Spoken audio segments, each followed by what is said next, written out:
u, w, u. Yeah, A is in bait is e, a.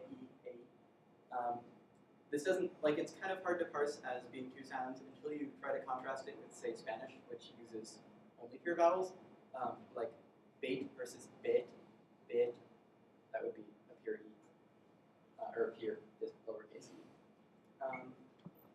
So that's a very brief inventory of the sounds that you'd be making in English. We'll go briefly back into the mechanics of this.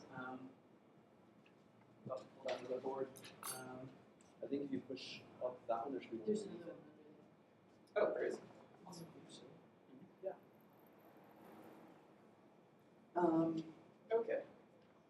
So consonants, the sounds that they make, do all kinds of wacky things, frequency-wise.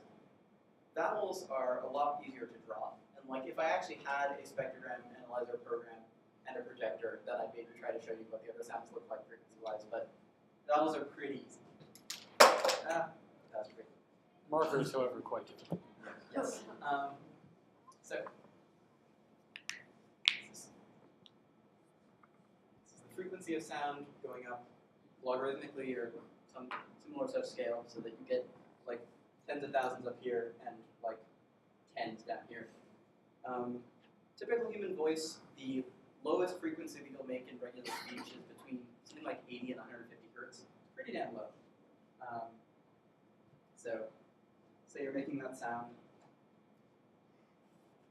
Okay, here's where I should have written down more information about what vowels I have pictures of.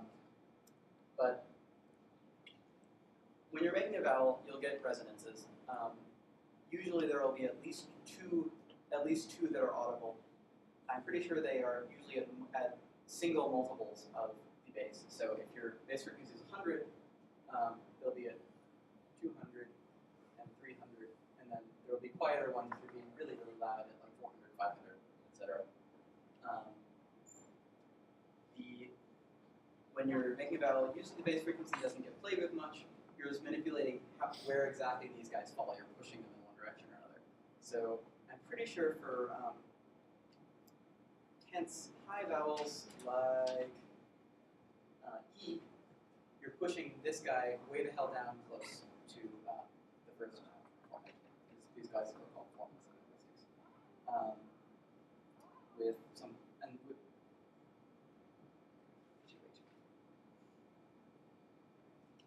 yeah, and then this guy I think is pushed up. You get other patterns where like where things fall in this trapezoid correspond pretty neatly to where these two lines are. There's one kind of fun addition to this is the syllabic R, the sort of that can happen on its own, can also coexist with some vowels because R only affects this format and doesn't really play with this one. So damn, I think I would need a much stronger British accent to make more than one R-colored vowel, which is what these guys are. They're a really cool symbol, by the way. It's an R attached to a schwa. But an is whatever this guy is doing represents the E sound, the sound, something like that. And this guy, I think, goes way the hell up to make it an R. So. Lions. Before I skip ahead to the phonology part, this is phonetics. Phonetics is sort of what the actual sounds are and how they work. Do you guys want me to try to transcribe anything, just to show an example of what all these are? Sure. Give me a long word or something. Hazardous. Okay. So the H doesn't sound. It's H, A. That'll be this guy, Z, has a, sir. Ooh, you've got an arcolored vowel. Hazardous. That is just a schwa, since I'm emphasized. Interestingly, this guy is not as lax as you're doing things with other parts of your tongue, so it does count. It can occur in a stressed syllable. The normal schwa cannot occur in a stressed I'll get back to what stress actually looks like in a little bit. Hazard, das, that's a real S.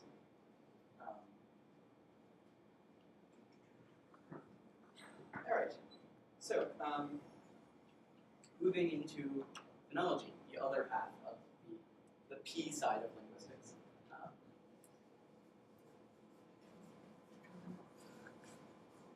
See, I might not need 4 for this purpose.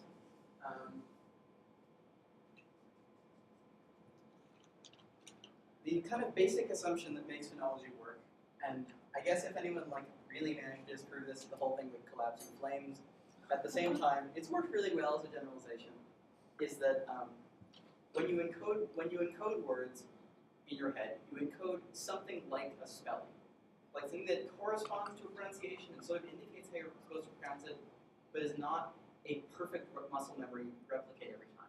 And doesn't even necessarily correspond to how you pronounce it. It can also correspond more to how you hear it pronounced. And it's definitely not a perfect generalization, but often when people try to come up with an orthography of the language, a way of writing it, they'll try really hard to make it represent not so much the pure sounds, but what they would think of that way, so the internalized sounds. English actually does a really good job of it if you're talking 1200s English. Like obviously, newer coinages don't really follow the same rules quite right, and there are just a lot of kind of wacky exceptions. But the vast majority of silent letters and weird shit that shows up in English spelling is just because English has changed a lot, and we haven't changed our spelling. And then a lot of other languages are just try really hard to match up with that internalized thing. But there are 2 things that can make what you say different from what you encode. The more straightforward and obvious one is accent. Like if you always say what you think should probably be an a vowel as an vowel or something like that, then you will encode it the same way as anyone else, and just the muscle that you associate with, like the muscle action you associate with that will be a little different. That's less exciting, and also kind of harder to work with. The more exciting part is when things interact with each other. If you put certain syllables next to each other in a new coinage, or you put certain words next to each other, or you put certain words in a certain stress context, how they pronounce can change pretty significantly. That's what phonology looks at basically. That disconnect. All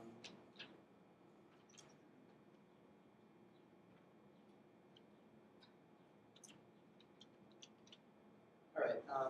One of the less exciting but really, really common things that you'll see in English is aspiration versus non-aspiration. That's the thing I mentioned earlier with top versus top. That there are rules in English that pretty reliably say when something's going to be aspirated and when something isn't. And if you try really hard to aspirate something when it isn't usually, it'll be noticeable. Like pun versus pun, or pun. Yeah, the unaspirated sounds kind of hard to make. Spun, that's no, spun. Yeah, that's not aspirated. It just goes straight into the weird. Topple, no aspiration. Apply. Apply. So that's pun and apply are aspirated, spun and topple aren't. And you kind of hopefully hear a little bit goes together there. I believe the rule is it's like a 2-part rule.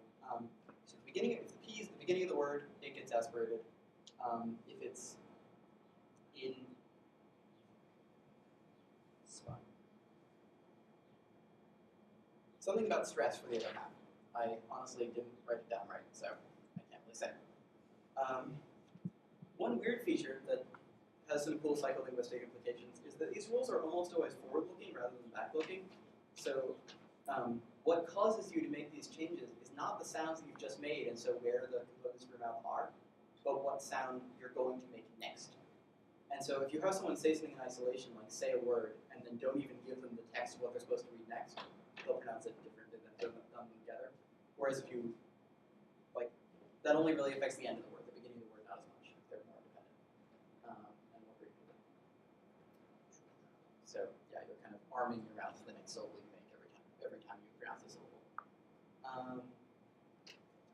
The traditional structuralist way of looking at this, which has been pretty thoroughly debunked, but also definitely kind of clings on everywhere, and there's a good reason. Like where it was useful, it's still useful.